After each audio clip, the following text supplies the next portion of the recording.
In the top stories, workshop focused on advancing mathematics education concludes in St. Kitts and Nevis. Bahamas police investigate 2 sexual assaults. And World Health Organization responds to U.S. announcement of withdrawal. Hello and welcome to the ZIZ Midday Newscast. Today is Tuesday, January 21st, 2025. I'm your presenter, Shanique Garvey. Nationally, the Advancing Caribbean Teachers Workshop concluded on Friday, January 17th, after 2 days of intensive sessions aimed at transforming mathematics education in St. Kitts and Nevis. Held from January 16th to 17th, the event was a collaborative initiative between the Commonwealth of Learning and the Ministry of Education, St. Kitts and Nevis. Facilitated by Dr. Louis George, Program Coordinator for Advancing Caribbean Teachers in Mathematics Education, the workshop brought together educators to explore innovative strategies to enhance mathematics instruction. Dr. George highlighted the goals of the workshop designed to enhance the skills of primary school teachers in St. Kitts and Nevis.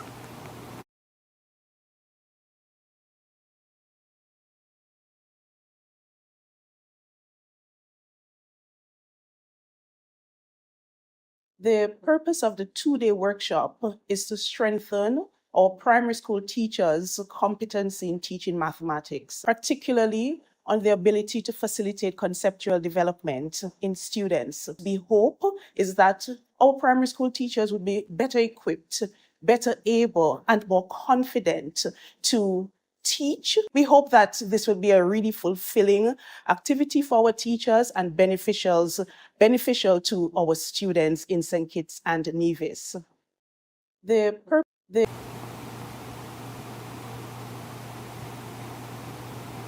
This workshop forms part of a larger regional initiative designed to enhance educational quality across the Caribbean by prioritizing teacher development. The next stop for the Advancing Caribbean Teachers Workshop is St. Lucia, as the program continues to strengthen mathematics education throughout the region. The Livestock program under the Department of Agriculture St. Kitts has announced a consultation meeting for farmers involved in small ruminants and swine. Scheduled for Thursday, 23rd January 2025, the meeting will take place at the Department of Agriculture's large conference room beginning at 5:30 p.m. The primary focus of the session will be animal importation into the Federation of St. Kitts and Nevis.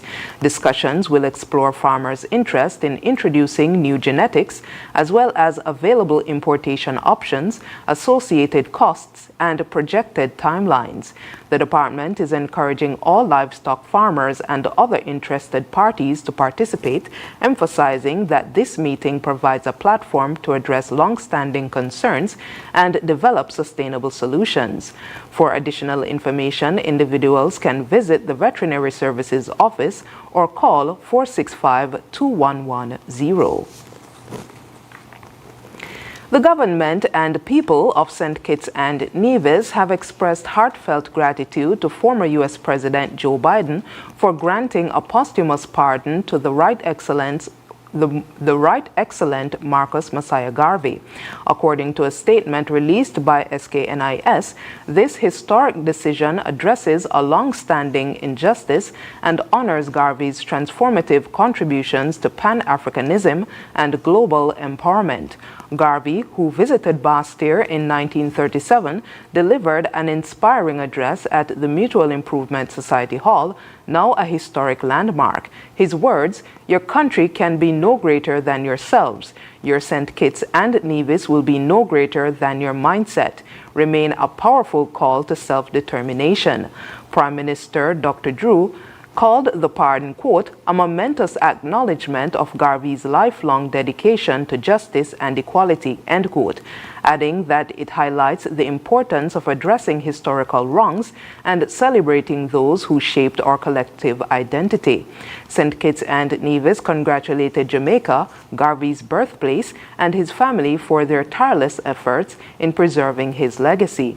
Garvey's teachings of self-reliance and empowerment continue to inspire progress and equity across the Caribbean and beyond. We move now to news on the regional scene. Police in the Bahamas are investigating 2 sexual assaults which occurred over the weekend. The first incident involves the alleged sexual assault of a woman at a Miami Street home. Initial reports indicate the victim was held against her will by a man known to her between Friday, January 17th to Sunday, January 19th, 2025. It is alleged that she was attacked and sexually assaulted multiple times. Police say they are pursuing significant leads in this matter as the investigation continues. The second incident involves a woman who was sexually assaulted by a man known to her. Reports indicate that shortly before 4 a.m. on Sunday, the victim was asleep at an inn on Kings Road, Grand Bahama, when a man woke her and sexually assaulted her before robbing her at knife point. Officers executed a search warrant at a room in the inn, resulting in the arrest of the 2 men. The 2 men, ages 26 and 24, are currently in custody and assisting police with their investigations. In Guyana, a 33-year-old man who has allegedly been harassing his family and their business for several years was sentenced to 6 months in prison on Monday after breaching a protection order. Walter October, also known as Buckman, appeared before Senior Magistrate Fabio Azor at the Georgetown Magistrates Court. He was charged with violating protection order issued in favor of his father, Hughes October, and stepmother Abina Rockcliffe. The charges stated that on January 19, 2025, at Lot 116 Regent Street, Georgetown, October contravened the protection order by coming within 200 feet of Rockcliffe. A second charge noted that October also breached the order by approaching his father's business place, coming within 300 feet of it. Rockcliffe explained to the court that she had filed the protection order against October on Friday, but he breached it later that day. October's father testified that taking his son to court and separating him from his 7 children was a last resort to protect his business. The couple explained that on multiple occasions, over several years, October had ransacked and vandalized their store, even threatening customers to leave the area. After hearing both sides, Magistrate Azor considered October's guilty plea and sentenced him to 6 months in prison. Internationally, the World Health Organization, or WHO, has expressed regret over the United States' decision to withdraw, underscoring the crucial role the U.S. has played since the WHO's founding in 1948. In a statement, the WHO highlighted its shared successes with the U.S., including eradicating smallpox and nearly eliminating polio, and emphasized that its work benefits both global populations and Americans directly. The United States has been a key contributor to the WHO's initiatives, particularly in recent years, where significant reforms aimed at improving accountability, cost-effectiveness, and impact have carried out. The WHO noted that the past 7 years marked the most extensive reforms in the organization's history, with active participation from the U.S. In its conclusion, the WHO emphasized the global significance of continued collaboration, stressing that collective efforts remain essential for ensuring the health and well-being of millions of people worldwide.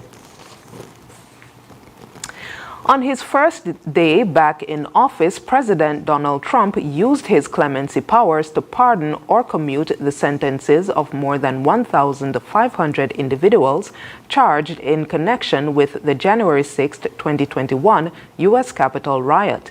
This includes people convicted of assaulting police officers and far-right extremist leaders involved in failed plots to keep Trump in power after his loss to Joe Biden in the 2020 presidential election. The move, which comes just hours after Trump's return to the White House, clears the way for the release of individuals found guilty of violent acts against law enforcement during the Capitol breach. The pardons mark the latest chapter in Trump's years-long campaign to reshape the narrative of the attack, which resulted in over 100 police officers being injured and extensive damage to the Capitol. The speed and breadth of the clemency actions stunned many, signaling a significant rollback of the Justice Department's efforts to hold accountable those responsible for the January 6th assault, described by many as one of the darkest days in American history. And now for the weather. Present weather is partly cloudy with slight dust haze. Winds are a moderate breeze of 14 miles per hour from a northeasterly direction. The temperature for today is 27 degrees Celsius or 81 degrees Fahrenheit. Seas are 1.5 to 2.4 meters or 4 to 8 feet, with swells reaching 1.5 meters or 5 to 6 feet. A high surf advisory and a small craft advisory are in effect. The weather forecast for today and tonight predicts partly cloudy skies with a 40% or a moderate chance of showers. Sunset for today will be at 6:01 p.m. and sunrise for tomorrow will be at 6:44 a.m. And that brings us to the end of the ZIZ Midday Newscast. Join us this evening for these stories and more in detail. Thank you for tuning in. I'm your presenter, Shanique Garvey.